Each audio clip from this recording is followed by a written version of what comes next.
रन्जन दैमारिया गवाखसै गावस्रा सिट जाबाय नेता जाबाय उमुक जाबाय जों बुंनाय नङा रन्जन दैमारिनि वार्कारफ्रा होख्राव होख्राव सारा बड'लेण्डआव बुंजोबाखै जोंनि नेताखौ बहननो थाखाय मानो फैसा हराखै बिसोर दिनैथ' उफाय गैया सुप्रिम कर्ट खालामनांगौ सुप्रिम कर्ट खालामनोब्ला 3-4 कोटी थाखा थांगोन 3-4 कोटी बिसोरो दिनै मोसानायाव गारो प्रमद बर'मोननि फट'खा बाहाय मोनसे बैयाव मोनसे जायहा फट' बानायग्रा बेथ' मालाय कोटी थाखा खामायबाय आरो बेनि थाखाय नङै खामानिखौ मावनानै थाखा बख'नाय जोंखौ जाख्ल'ग्रा होनना बुंदों 1 नाम्बार जाख्ल'ग्राया बिसोरो आरो बेखौ सारा बे बिपिएफआ 17 बोसोर बिटिसि सालायनानै जेबो मावाखै गासिबो जाख्ल'जोब्बाय ध्वंस खालामबाय होनना बुङा होमबा बिसोरो दानिया इउपिपिएलनि नैबे 2 बोसोराव मा जाखो 5 किल'मिटार पिच लामा बानायनाय जाबाय 5 किल'मिटारल' आबौमोन साख्रिनि बेलायाव सोंनाय जादों जे बिपिएफनि दिनाव बेसेबां साख्रि होखो नोंथांमोननि दिनावहाय साबसे साख्रि उत्तर होनांगौ दासिमबो इउपिपिएलनि गभर्नमेन्ट सालायनाय समाव सासेबो साख्रि होनो हानाय जाथ'वाखै जोंनि बे थुक्राझाराव जुदि मास्टार नांगौ बिटिसिआव हरब्लाथ' दानि बे परिबर्तन गभर्नमेन्टआ मास्टार साख्रि होनो हाला बे मास्टार साख्रिखौ आसामनिफ्रायसो बेवहाय जुदि साख्रि 4 ग्रेड चौकीदार साख्रि ओंखारो बेखौ बे बिटिआर बे परिबर्तन गभर्नमेन्टआ होनो हाया बे चौकीदाराबो आसामनिफ्रायसो एपइन्टमेन्ट जानांगौ बे जोंना नोंथांमोननि बे जायगानि एम बिथाङा मा बुंदों काम्पा बरगयारिया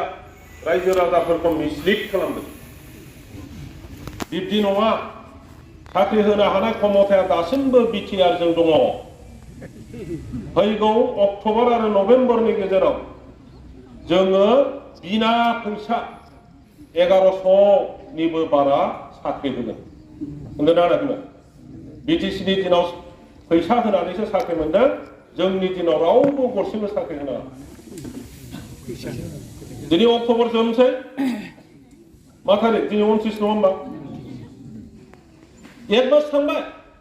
साख्रि होनाया इसेबां इजि नङा अक्ट'बर नभेम्बरनि गेजेराव जुदि साख्रि होनोब्ला दाहालागै निउस पेपाराव ओंखारनांसिगौमोन एडभार्टाइजमेन्टआ जों एप्लाइ खालामनो मोननांसिगौमोन एप्लाइ खालामनानै सोर बेसेबां जाखो बेनि थाखाय इन्टारभिउ लिंनो माखासे कमिटि बानायनानै होनांसिगौमोन माब्ला सिलेक्शन जागोन माब्ला इन्टारभिउ जागोन माब्ला एप्रुभ जागोनलाय बे 5 मास 6 मासाव होनो हाग्रा बुस्थु नङा सिस्टेम दङ दानिया मा जादों मिथिबाय सोरबा इउपिपिएल जुदि आं बुंनायखौ खोनायो गोसोआव गो लाथों आरो खोथाया नंगौना नङा बुंहैथों सोंहैथों दानिया सेन्ट्रेल रिक्रुटमेन्ट बर्डनि चेयारमेना जाहैबाय प्रिन्सिपाल सेक्रेटारि अफिसारसो बेनिफ्राय बेनि जेसेबां मेम्बारफोर जोंनिया आगोलाव मामोन आदिबासीनिफ्राय सासे नेपालीनिफ्राय सासे राजबंशीनिफ्राय सासे बिदि होआ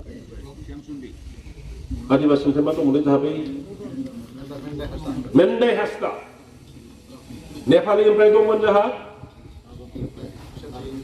माधव कार्की राजबंशीनिफ्राय दंमोन जोंहा निरेन रय बायदिसिना असमियानिफ्राय दंमोन बिहारिनिफ्राय दंमोन जोङो जेसेबां हायो प्रत्येक जाथिनिफ्राय सासे होनो सेस्था खालामो दानिया मा जाहैबाय अफिसारफ्रासो मेम्बार सासेबो पाब्लिक गैया गैयाथाय गैया बर'बो सासेबो गैया खारन बर' अफिसारफोरखौ होखारजोब्बाय प्रमद बर'आथ' बर' अफिसारफोरखौ गियो ओंखायनो खाथियाव लाया होखारजोब्बाय दा जोंथ' होबाय सानसुमा खुंगुराबो होख्लायबाय बेखौ गिनानै मा खालामबाय प्रिन्सिपाल सेक्रेटारिया सासे जुनियर हिनजावसा फामि ब्रह्म होननाय जइन्ट सेक्रेटारिखौ मेम्बार होख्लाबाय दा बर'निफ्राय सासेल' हमनानै ला 40टा दालाय दंमोन बे बिफाङा बे बिफांनि गेजेराव 16टा डिपार्टमेन्टखौ दानि परिबर्तन सरकारा हरफिनबाय माने बे गेरेमसा बिफांनि सरलथा दालायखौ दानस'बाय अब्ला माबायदि थागोन बियो बिटिसिनि अबस्थाया दिनै बेबायदि जादों बे फरेस्टनि जि रयेल्टि मोनोमोन 50-60 कौटि बेखौबो खोमानानै लाबाय बिसोरो बुङो माने बिटिसियालायनो गावसिनि बिटिआरआ बिटिसिनिफ्राय बिराद देरसिन बिराद साबसिन बिदि नङा आबौमोन जों बुंनाया जुदि सयथ' नङा गुबुन मानसिजोंबो रायज्लाय गुबुन जायगानि बिटिसिनि बाहेरानि बङाइगावनि अबेयापुरिनि मुस्लिम मानसिफोर बाहाय फैयो बिसोरजों रायज्लाय हारसा मानसिफोर फैयो राजबंसि मानसिफोर बिसोरजों रायज्लाय मालाबा थांबा बिसोरजों रायज्लाय जे बिटिसिनि अबस्थाया दिनै मा जाखो बयबो दुखु मोनदों जोंल' दुखु मोनाखै दिल्लीनि मानसिफ्राबो मोनदों जे बे बर'फ्रा इसेबां जुजिनानै गाबथानानै थाग्रामोन दिनै मा जाखो मानो जि 6 शिड्युलनि पावार क्षमता बेखौ मानो खोमानानै लाजोबखो मा खोमानानै लाखो आं दहायनो बुंबाय जि फैसा कालेक्ट खालामनो हायोमोन बेखौबो खोमानानै लाबाय दा बिसोरो मा फैसा मोनो बै सान्तिपुर बाजार बेंटल बाजाराव जि टेन्डार होनाय एसे एनै फैसा बेखौ मोनो हायाव रेजिस्ट्रेसनावसो बायनाय फाननाया रेजिस्ट्रेसनावसो बांसिन फैसा दं बेखौथ' मोनला दा खालि बे हानि 1 थाखा 1.5 थाखा बिघायाव बोसोरसेयाव बेखौ मोनो बिथांमोना हयथ' टटेल मा खालामगोन बोसोरसेयाव बिदिनो 5-6 कौटिल' फैसा निश्चय कालेक्ट खालामनो हागोन एबार मिसा जि खोथा बुंदों गासिबो मिसाजों मुसाहारि आदाया मोनसे खोथा बुंदों सत खोथा बुंनांगौ साहसजों खोथा बुंनांगौ आरो सयथ' खोथा बुंनांगौ जोंनि बिपिएफआ जि मावगोन रायजो राजाफोरनो बेखौ जों खोन्थायोमोन आइ दालाङा बाहायबो मोनसे जाबावगोन नोंथांमोननि बे थुक्राझाराव आङो बारे बारे बुंदों जे हाग्रामा दालां जों बानायबाय खोलाजों खोला थांनो हाबाय थुक्राझारजों आरो निसिमानि मानसिफोरजों अथ' सम्पर्क दङ बिदा फंबाय हरै दङ माखासे ओरै दंफैयो दै बारनायनि जोंनि फिसाजोफ्रा फिसाज्लाफ्रा क'क्राझाराव फरायहैयो हरै हस्पिटाल गैया जोंनि बे मिसननि हस्पिटालखौ जोङो एसे डेभेलप खालामबाय बेवहायनो ट्रिटमेन्ट लाफैनांगोन ओंखायनो बेजोंबो दालां गंसे जेरैखि जाया बानायनाय जागोन जोङो बानायदोंना बानायाखै खाम्फा बरगयारि बानायाखै जों बिपिएफआ बानायदों ज' जाजाय नंगौना नङा बिथांमोनहा दिनै जों बानायदों नामा जों मा मावदों मा मावाखै बिराद मावबायनो इउटिउबाव बिथांमोनहा एसे नुबाय जानांगौ दाख्लैसो एसेमब्लि जादों नै बिथांमोनहा एसेमब्लियाव दंजोबोमोन गोबां प्रस्न खालामदों माखासेखौ गावसोर हायै लाजिनांनायखौ उत्तरखौ होगोन 52टा प्रस्ननि गेजेराव 8टा बेसेबांबाल' उत्तर होदों जोंनि एमसिएलए मा होनोमोनलाय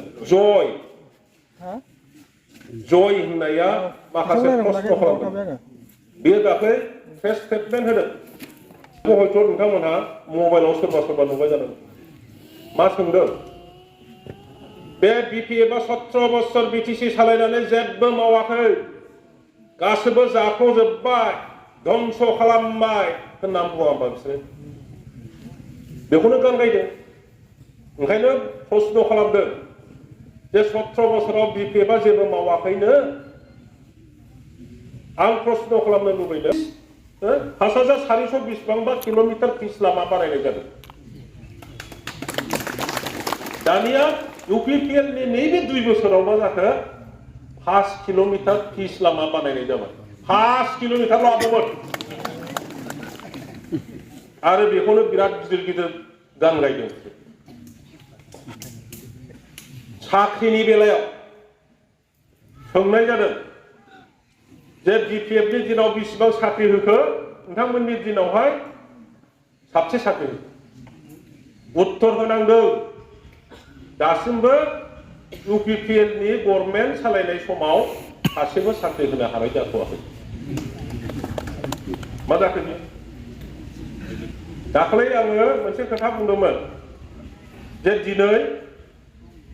बे परिबर्तन सरकारा 4 ग्रेड 3 ग्रेड BTC जि साख्रि होनो हानायनि क्षमता लाबोदों आरो होदोंमोन बेखौबो खोमानानै लाबाय जोंनि बे थुक्राझाराव जुदि मास्टार नांगौ BTC आव हरब्लाथ' दानि बे परिबर्तन गभर्नमेन्टआ मास्टार साख्रि होनो हाला बे मास्टार साख्रिखौ आसामनिफ्रायसो बेवहाय जुदि साख्रि 4 ग्रेड चौकीदार साख्रि ओंखारो बेखौ बे बिटिआर बे परिबर्तन गभर्नमेन्टआ होनो हाया बे चौकीदाराबो आसामनिफ्रायसो एपइन्टमेन्ट जादों बे खोथाखौ आङो जिग' बुंबाय मानो बिदि खालामनानै लाखो जोंनि जि क्षमता चौकीदार साख्रि होनो हानाय बेखौबो जों खोमानानै लाबाय जोंना नोंथांमोननि बे जायगानि EM बिथाङा मा बुंदों काम्पा बरगयारिया रायजो राजाफोरखौ मिसलिड खालामदों बिब्दि नङा साख्रि होनो हानाय क्षमताया दासिमबो बिटिआर जों दङ फैगौ अक्ट'बर आरो नभेम्बरनि गेजेराव जोङो बिना फैसा 1100निबो बारा साख्रि होगोन होनदों ना होनाखैमोन BTCनि दिनाव फैसा होनानैसो साख्रि मोनदों जोंनि दिनाव रावबो गरसेबो साख्रि होनाङा दिनै अक्ट'बर जोबनोसै मा थारिख दिनै 29 नङा होमबा 1 मास थांबाय साख्रि होनाया इसेबां इजि नङा अक्ट'बर नभेम्बरनि गेजेराव जुदि साख्रि होनोब्ला दाहालागै निउस पेपाराव ओंखारनांसिगौमोन एडभार्टाइजमेन्टआ जों एप्लाइ खालामनो मोननांसिगौमोन एप्लाइ खालामनानै सोर बेसेबां जाखो बेनि थाखाय इन्टारभिउ लिंनो माखासे कमिटि बानायनानै होनांसिगौमोन माब्ला सिलेक्शन जागोन माब्ला इन्टारभिउ जागोन माब्ला एप्रुभ जागोनलाय बे 5 मास 6 मासाव होनो हाग्रा बुस्थु नङा सिस्टेम दङ दा बे सिस्टेमखौबो बिथांमोनहा आबेगिक भाबै BTCनि आगोलनि BPFनि हाग्रामा मोननि दिनाव बानायनायसो जोंनो बेखौ नाङा होनना बुङो माब्ला CSB सेन्ट्रेल सिलेक्शन बर्ड दिनैनि दिनाव दिनैनि सिस्टेमाव आसामाव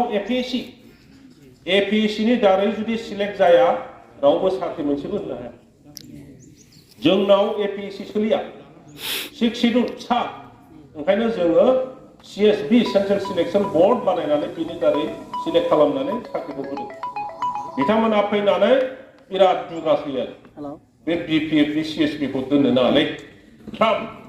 सिफायना होबाय CSB खौनो डिजल्भ खालामना होबाय दाना साख्रि होनोसै बिसोरो न'खर साख्रि होनो होनाखै मा रायजोआ न'खर साख्रि होगोन सेल्फ हेल्प ग्रुपनो 75,000 होगोन ओरै होगोन गोबां खोथा बुंदों गावसोरो प्रश्ननि उत्तर होनांबाय सासेबो साख्रि होनो हायाखै माब्ला होगोन सेन्ट्रेल सिलेक्शन बर्डखौ जेब्ला फोजोबबाय बिथांमोनहा आरम्भ खालामबाय सेक्रेटारिफोरनो प्रिन्सिपाल सेक्रेटारिनो नैबेखौ उमुक साख्रि होनांगौ मोनसे समाव करेन्द्र ब्रह्म रिटायार्ड प्रिन्सिपाल देबरगाव हायार सेकेन्डारिनि बियो चेयारमेनमोन बेनि उनाव जयन्त महिलारि चेयारमेन जादों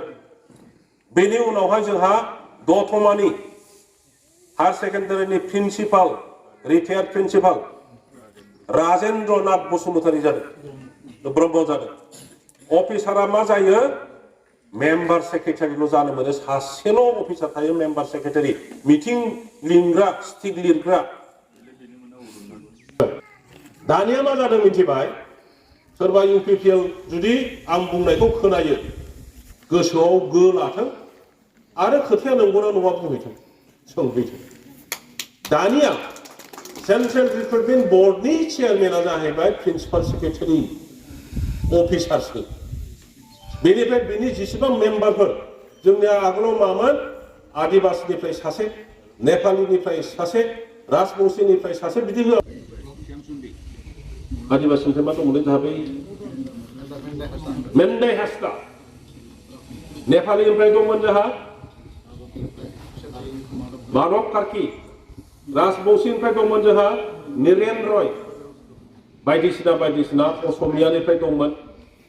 बिहारिनिफ्राय दंमोन। जोङो जेसेबां हायो प्रत्येक जाथिनिफ्राय सासे सासे होनो सेस्था खालामोन। दानिया मा जाहैबाय अफिसारफ्रासो मेम्बार, सासेबो पाब्लिक गैया। गैयाथाय गैया, बर'बो सासेबो गैया। खारन बर' अफिसारफोरखौ होखारजोब्बाय। प्रमद बर'आथ' बर' अफिसारफोरखौ गियो, ओंखायनो खाथियाव लाया, होखारजोब्बाय। दा जोंथ' होबाय, सानसुमा खुंगुराबो होख्लायबाय। बेखौ गिनानै मा खालामबाय प्रिन्सिपाल सेक्रेटारिया सासे जुनियर हिनजावसा फामि ब्रह्म होननाय जइन्ट सेक्रेटारिखौ मेम्बार होफ्लाबाय। दा बर'निफ्राय सासेल'। ओमफ्राय बाहाय मा रुल खालामदों मिथिबाय? टटेल आसामाव ट्राइबेलफ्रा 10% साख्रि मोनना मोना? 100 जनाव 10 जनल' मोनो बर' माबाफ्रा ट्राइबेलफ्रा। जों बर' गोजा नङाब्ला ट्राइबेल माने बर', राभा, गार', मिसिं, देउरि, लालुं गासिखौबो लाजोबनानै 14टा जाथि। जोङो 100 जनाव 10 जन मोनो। दा बिटिसिआव बर'नि संख्या बारा नंगौ नामा? ओंखायनोथ' 6 शिड्युल बानायदों। 6 शिड्युल बानायदों। ओंखायनो जोंना बेवहाय 10%निफ्राय बारा जानांगौ। जुदि गुरखा मानसिफोरनो 100 जनाव 10 जनल' होयो, अब्लाथ' बे बुखालेन्ड बानायनायनि जेबो मिनिं गैला। बेंगलनिफ्राय बङालिफ्रा जुदि साख्रि मावहैजोबोब्ला। दा जोंनाव बिदि खालामनो नागिरदों 10%ल'नो जोंना बिटिसिआव ट्राइबेलफ्रा। ओंखायनो 100टा साख्रि मोनोब्ला बर'फ्रा 10 जनल' मोनगोन। जोङो नायै नायै होदोंमोन जेन' नेपालियाबो साख्रि मोनो, जेन' बर'आबो मोनो, राजबंशीयाबो मोनो, आदिबासियाबो मोनो, असमियाबो मोनो। जोङो जेसेबां हायो चेलेन्ज खालामदों। 2021 सन, 2020 2021 जानुवारि ना फेब्रुवारियावनो principal secretary government of Assam personnel department साख्रि होग्रा डिपार्टमेंटनि प्रिन्सिपाल सेक्रेटारिया जोंहा इउजि ब्रह्मनि डिपार्टमेंट बड'लेण्ड वेलफेयार डिपार्टमेंटआव प्रिन्सिपाल सेक्रेटारि लेंहरदों जे सेन्ट्रेलाइज एपइन्टमेन्ट खालामनाय जासिगोन।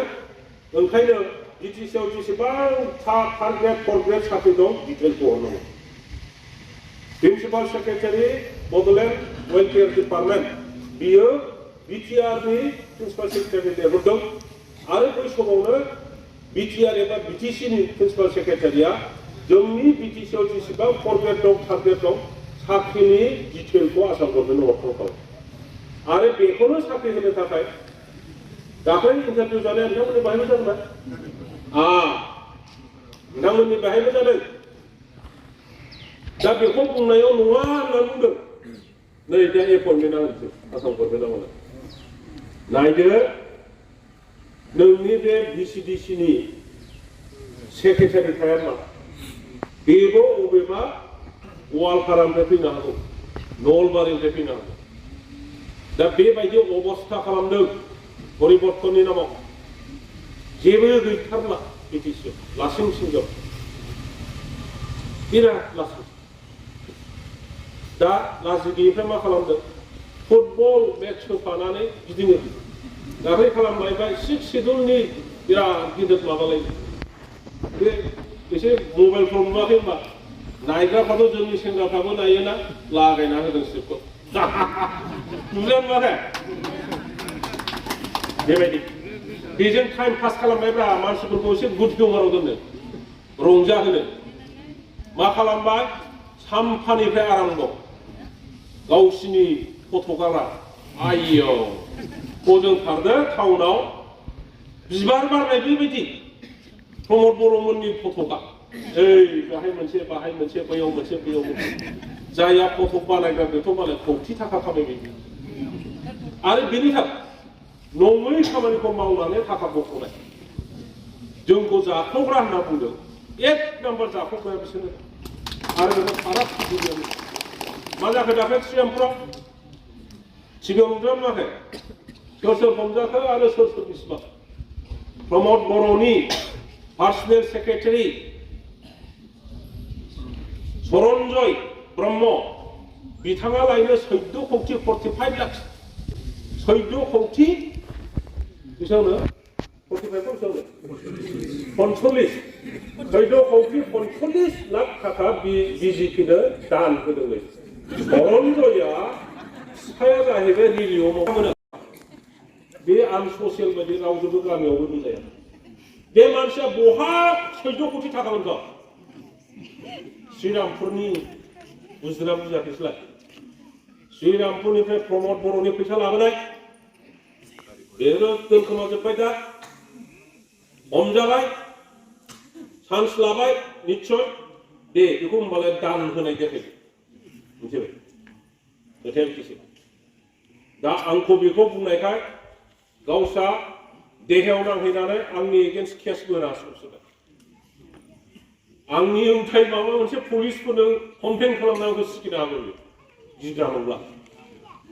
नंगौखौ नंगौ सोर सोर हमजाखो दालाय श्रीरामपुरनि एमसिएलए मा नामलाय सजल सिं बिथाङाथ' जेलाव थांथारनांसिगौ सुब साब जोंनि जार्नालिस्टफ्राबो बिस्राबो हयथ' आगसि आगदा माबा माबि दङ बेफोरखौ दिहुना बेबायदि कारापसना आरो लाजि गैयैफ्रा बेखौ दोनखोमानो बेसेबां खयदिन हागोन रन्जन दैमारिया गवाखसै गावस्रा सिट जाबाय नेता जाबाय उमुक जाबाय जों बुंनाय नङा रन्जन दैमारिनि वार्कारफ्रा होख्राव होख्राव सारा बड'लेण्डआव बुंजोबाखै जोंनि नेताखौ बहननो थाखाय मानो फैसा हराखै बिसोर दिनैथ' उफाय गैया सुप्रिम कर्ट खालामनांगौ सुप्रिम कर्ट खालामनोब्ला 3-4 कौटि थाखा थांगोन 3-4 कौटि बिसोरो दिनै मोसानायाव गारो प्रमद बर' बेखौबा मावनो हाया हा ओरै आन्दलन खालामगासिनो दं एनडिएफबिआ हनै हाग्रामा महिलारिनिफ्रा गासिबो दाय बिनि रिजर्टआव मालाय बयबो सेंग्रा सिख्ला बयबो थाङो एसे रंजाहैयो मेथाइ दामदों नालाय दालाय मोसायो माब्ला लंथं जाना मोसाया हा एथ' मोजां ड्रेस गानना मोसादोंमोनलाय उदालगुरिनि हिनजावसाफोरनो उदालगुरिनिसो जोंनि बे जायगानिबो नङा मालाय मेथाइ खनग्राजोंसो फैफाखादों बेखौसो इसु खालामनानै बिसोर बाहायसो आन्दलन खालामो मा जाखो बे जोंनि इसुआ मा मायाव दिनै बिसोर नांगौ मालायनि मोजां नायनो हाया बिसोर सोरबा जुदि ओरै ओरै जादों मा खालामदों बेलाय बेहाय मा दुरबलथा दं नामा नागिरनानै नोंखौ नासयनायावसो दङ नोंखौ फोजौआथ' इउपिपिएलनि नेताफ्रा नोंखौ फोजौआ दिनै आइइउआइ न'खौबो इउपिपिएल जायाब्ला मोना नोंनि अरुणोदय इउपिपिएल जाग्रोआब्ला मोना मा खोथाब्ला नोंथांमोनहा मालाबा सोंदोंमोन नामा नोङो इउपिपिएल ना नोङो कंग्रेस जोंनि बिपिएफनि मानसिया रावबो सोङाखै सोरबा गोरिब मानसिनि न'नि लिस्टआ थांफायाखसै नामा बेखौसो नायोमोन आरो मिन्थियोब्ला उमुक गामिनि उमुक नागिरनानै लोगो लोगो जों बुंहरोमोन उमुक चेयारमेन साहाब ओरै ओरै आंनाव बिदि बुंफैदों नोङो इमिडियेट थांनांगौ गामियाव बिनि लिस्टआ हाबदोंना हाबाखै मटर साइकेल लाब्रबनानै थांनानै खबर लाहैनानै जुदि हाबाखै हाबहैयोमोन दिनैनि गभर्नमेन्टआ बे परिबर्तना गावनि बिमा बिफाखौबो सिनाया गावसिनि सुबिदा गैयाब्ला बेफोरखौ मिथिया थांबाय गोलाव बुंफ्रांबाय आङो दानिया जोङो दहाय आदा सासेया बुंदों जेननायनि अभिगथाबो दंसै देश सालायनायनि 15 बोसोर सालायनायनि अभिगथा जोंनाव दङ ओनसोलनि बिभिन्न जाति गोष्ठीनि अभाब अभियोगआ मा जों बेखौ दिनै मिन्थिगौ जेनोब्ला मा जायो बेनि अभिगथाखौबो जों मोनबाय नोंथांमोनहाबो बेखौ खस्थ' उपभोग खालामनांबाय गतिके फैगौ इलेक्सनाव जेननाया इलेक्सनजोंनो फेजेनफिननांगोन आथिंजों आखाइजोंनो हाया गतिके फैगौ इलेक्सनाव जों जेरैखि जाया देरहानांगौ बेनि थाखाय साबसिननिफ्राय मावनांगौ आरो नोंथांमोनहा नाय आगोलनि बायदि जोङो जुदि गसंफिनो इउपिपिएलआव मानसि थाया इउपिपिएलनि नेताफ्रा बिजेपिआव थांनो दरजा खुलिनो दोनगासिनो मिथिगौ इउपिपिएलनि मानसिफ्रा बिजेपि जाफिनसोबसिगो बिसोर नुखाबाय जे जों इउपि फेल सोलिखाला लासिंसिं बोरै बिपिएफजों थांनोब्रा नांगौब्ला बिजेपियाव थांसै बेबायदि जानानै दं जोंनि रायजो राजाफोर सोरबा बिदि सिन्था खालामदों बिसोरखौ बुजाय लाखि नेताफोर थांनायखौ जों हमथाया थांथों जेबो मोनहैया बिजेपियावबो